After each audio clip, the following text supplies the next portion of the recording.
Hey, it's Bill Tenny-Brittian with the Effective Church Group, and this is Catalytic Church Growth, weekly tips for growing smaller membership churches.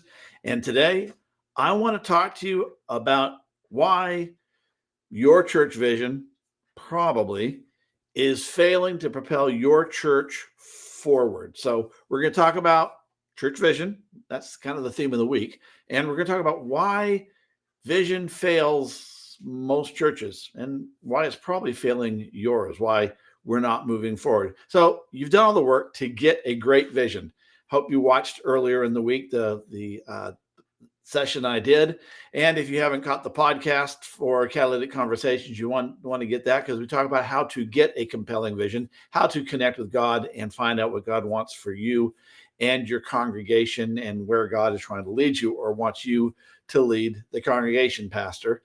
That said, here's the reality: is a great vision doesn't necessarily mean you're going to go anywhere at all. You know what the number one reason why church visions fail?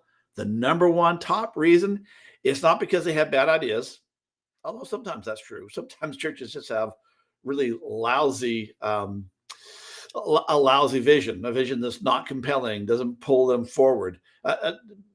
That's generally, though, true, that even with a really great vision statement and a great vision image, great vision picture, where you're trying to lead, it fails because the pastor stops talking about it long before the people ever start living the vision. It just kind of just drifts away and goes away. So listen, here's what happens. Pastors roll out a great big old vision, new vision, whatever, a great big vision. And it's exciting. It could be a compelling vision. It could pull them forward. And they cast it once, they cast it twice. Maybe they do a whole sermon series on it, 3 or 4 weeks of how we're going to reach the world, transform our community, transform our church, transform lives. And that the series comes to an end. And in less than a week or 2 or 3 at most, the congregation begins to kind of drift away, because in terms of the vision, because momentum dies, because it got pushed, the pastor rah-rahed it, and then what? Nothing happened. It just never got implemented, and etc. So in this episode, I'm going to give you a process that will help you take your vision and keep it alive week after week, so that people start believing it, start owning it, and start living it. Listen, I learned the hard way. True story. A church that I worked with, I was doing a consultation, and we worked through their mission and their vision. We helped them develop a mission and a vision. And when we do that, we make sure that it's, that it's in line with the congregation, and it's the kind of a God vision, not kind of, it is a God vision, and that it's compelling. We wordsmith it and work with them so that it's like, wow, this is where we're going to go. I left because, the consultant doesn't stay forever. So I left. And before I left, the pastor was on board. The board was on board. It seemed like it was a slam dunk, and we were going to, watch that vision leap to fruition. For the first month, there was lots of activity. The pastor did his job and delivered incredible sermon series on the vision, casting it, sharing where they were going, the lives they were going to change, and what the church was going to look like, what the community was going to look like.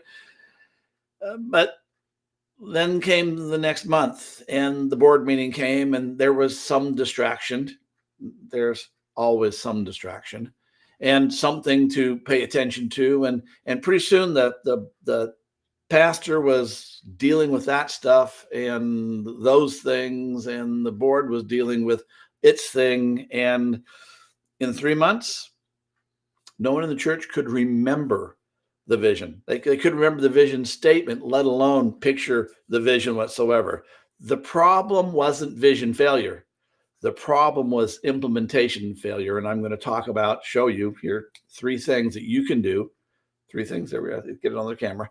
3 things that you can do to make sure that your vision, your church vision, doesn't die and begins moving forward to build momentum. So here we go. Number one, step one, is apply the Nehemiah Principle. I don't know if you've heard of the Nehemiah Principle, but I love this. I don't remember who I learned this from. It was a long time ago, but you can, figure it out pretty quickly by reading the book of Nehemiah. I mean, the guy's got a book named after him because of what he did there. The Nehemiah Principle is simply this, is that vision is lost every 26 days or once a month. And so here's the story. You probably remember the story of Nehemiah. He goes and he sees the walls of Jerusalem. He's all uptight about it. And so he goes back to Babylon and convinces them to the king to finance the rebuilding of the walls. He goes back and he casts the vision to the congregation, to the folks who were living there, and said, we're going to rebuild the walls and we're going to be safe and have a secure city once again. They go, woohoo. And so they begin building. They begin building those walls. And about a month later, shows up Sanballat and Tobias. They show up and they start, they're the bullies in the neighborhood. They don't want this to happen. They're status quo kind of people. You probably have some folks like that in your congregation. I know, not yours, but someone does. And they love the status quo and they don't want this going on. And so it's the problem. It's the latest distraction. And the folks go, oh, I don't know about that. And so Nehemiah steps up and he casts the vision again. He has to start kind of all over and recast the vision for rebuilding the walls and finishing up. And we're told that they finished in 52 days. The Nehemiah Principle is this, that about every month, you have to have a really big push to remind people of the vision, to remind people where they're going, why you're doing what you're doing, why you're aligning your church decisions on the vision and where you're trying to go with that. So that's step one. Apply the Nehemiah Principle. Keep the vision in front of folks. Back in the day, Rick Warren wrote a book, The Purpose-Driven Church. Pastor, if you don't have a copy, there's probably used ones on eBay and there's new ones still. It's still in print. And in there, Rick talks about the process he used to keep the vision in front of the people. He got it, and this is step two. Tie every win, every story, every Sunday moment, somehow tie in the vision and the mission into the worship service, so that people hear about the vision. They're continually hearing about where you're trying to go, the lives you're going to transform. And every time you have a story of transformation, you bring that up, you tell it again and again. Those become the stories that people tell and get excited about, that keep vision fresh. Every Sunday, you got to talk about this. The moment you stop talking about the vision is the moment vision grinds to a halt. And when that happens, it's not vision failure, it's implementation failure. All right. Number three, and the last one, is to appoint what I call a vision champion. That vision champion has one job.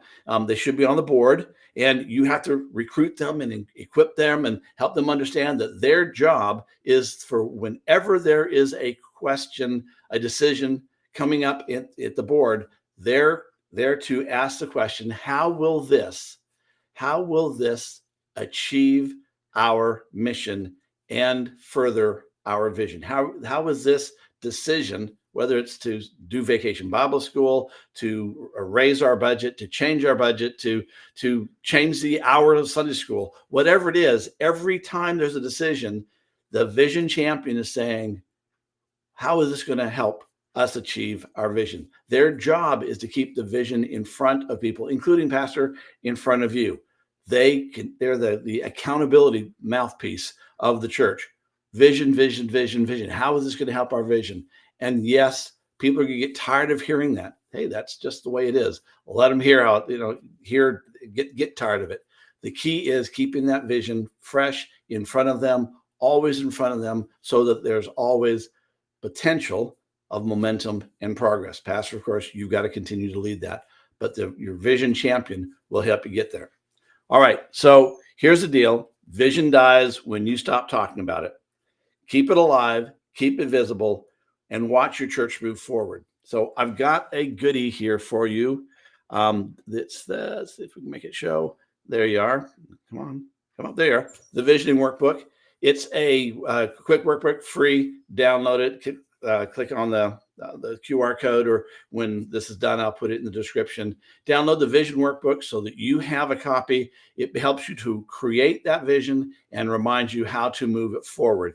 I hope this has helped you, and I hope